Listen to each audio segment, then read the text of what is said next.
Salut tout le monde! Jean-Sébastien Trudel ici pour vous accompagner pour ma marche du matin, pour me rendre au bureau. Un petit peu en retard par rapport à ce que je fais normalement. Donc, c'est la deuxième édition aujourd'hui de ce nouveau, je dirais podcast. C'est même pas un podcast, de cette émission, de cette diffusion.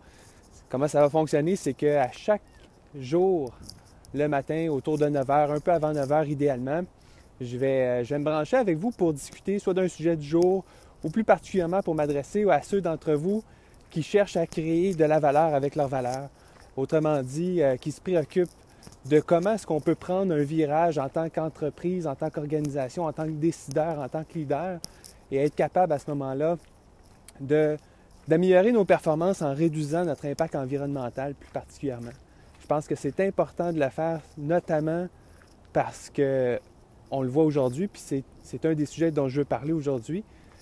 Le climat est en train de changer. On voyait dans la presse ce matin, c'est ce que je disais il y a quelques minutes encore, là, et c'est bouleversant de voir. En fait, le titre, ils disent que c'est saisissant. Et donc, essentiellement, la réalité climatique est en train de rattraper les scénarios les plus fous.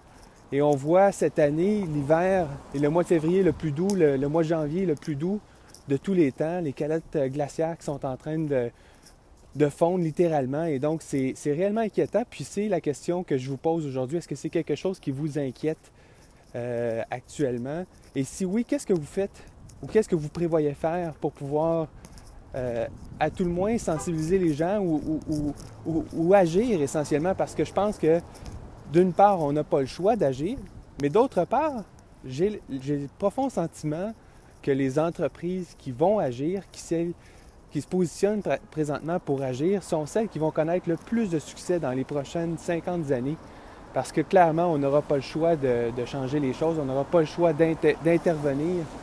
Et dans ce contexte-là, on va voir, comme on l'a vu récemment à la COP21 à Paris, mais on va voir de plus en plus d'initiatives gouvernementales qui vont favoriser les entreprises, les initiatives, les technologies, les innovations qui vont permettre de réduire les impacts sur les changements climatiques. Pour revenir à l'article que je lisais ce matin, ce qui est troublant en fait, c'est que la température moyenne du mois de février est en fait la moyenne mondiale du mois de février, si je me souviens bien. Je pourrais faire référence à l'article je pourrais faire référence à l'article dans les notes de cet épisode-là, donc à jeansebastientrudel.com, épisode 2. Je vais pouvoir mettre ça en ligne là, quand l'enregistrement va être terminé. Donc, ce qu'on pouvait voir essentiellement, c'est que la moyenne mondiale a augmenté de plus de 2 degrés. Donc, on est dans les scénarios catastrophes où on cherche à limiter sur une moyenne annuelle, évidemment, les températures mondiales. On ne veut pas qu'elles montent de plus de 2 degrés Celsius. Or, on a une idée de ce à quoi ça ressemblerait un univers à plus de 2 degrés Celsius en termes de moyenne mondiale pour le mois de février. C'est ce qui est inquiétant parce que ça dépasse tous les pronostics les plus pessimistes des climatologues. On s'entend qu'on est dans une année El Niño, mais ça, c'est également souligné dans l'article. Et je pense que ce qui ressort de ça, c'est que malgré le fait qu'on est dans une année El Niño, personne parmi les climatologues ne s'attendait à avoir un effet si grand sur les moyennes mondiales.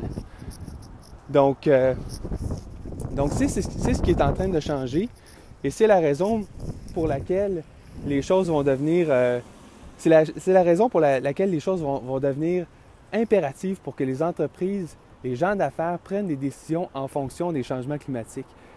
Compte tenu de la circonstance actuelle, je trouve que c'est complètement hallucinant qu'actuellement, il y a des entreprises qui pensent investir particulièrement dans les infrastructures, des projets à long terme, sans prendre en compte ces facteurs-là. Comment on peut justifier, par exemple, d'investir dans des nouveaux avions qui vont consommer plus d'essence ou dans des infrastructures qui vont encourager les transports et qui vont donc se faire en émettant davantage de carburants fossiles? Comment peut-on justifier investir dans un pipeline, par exemple, qui va avoir une durée de vie de 50 ans, sachant très bien qu'on va devoir agir beaucoup plus rapidement. Que dans 20 ans déjà, il va être trop tard, que dans 20 ans, on ne pourra pas continuer, on ne pourra pas même s'imaginer continuer à à utiliser autant de carburants fossiles. Donc, je pense que c'est la base de la réflexion que tout gestionnaire devrait avoir quand il prend une décision. Oui, il peut y avoir des profits à court terme, mais quand on parle d'investissement d'infrastructure, souvent la rentabilité se fait sur une période de 15 ans, de 20 ans, et à ce moment-là, ça devient difficile, à mon avis, à justifier, compte tenu de la vitesse à laquelle les choses vont devoir changer. En revanche, les entreprises qui, elles, vont choisir d'investir dans des initiatives qui vont permettre de réduire les émissions de gaz à effet de serre, vont clairement avoir le dessus rapidement, même si actuellement il n'y a pas un avantage économique nécessairement très clair.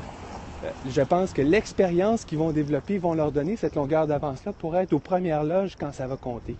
Donc, je pense que c'est quelque chose que, en tant que leader ou en tant que gestionnaire, on peut garder derrière la tête parce qu'évidemment, comme individu, ça reste très abstrait, on s'entend là-dessus.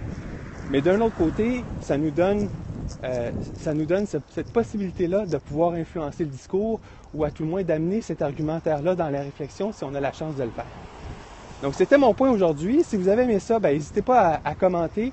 N'hésitez pas non plus à me suivre sur Periscope ou sur mon fil Twitter pour vous abonner, en fait, pour être sûr de continuer à recevoir les avis de la mise en ligne puis du fait que je serai live. Et donc, on se redonne rendez-vous demain matin, mercredi, toujours autour de 9h, un peu avant 9h. Et demain, on va parler plus particulièrement. En fait, normalement, les mercredis, ça va être des foires aux questions.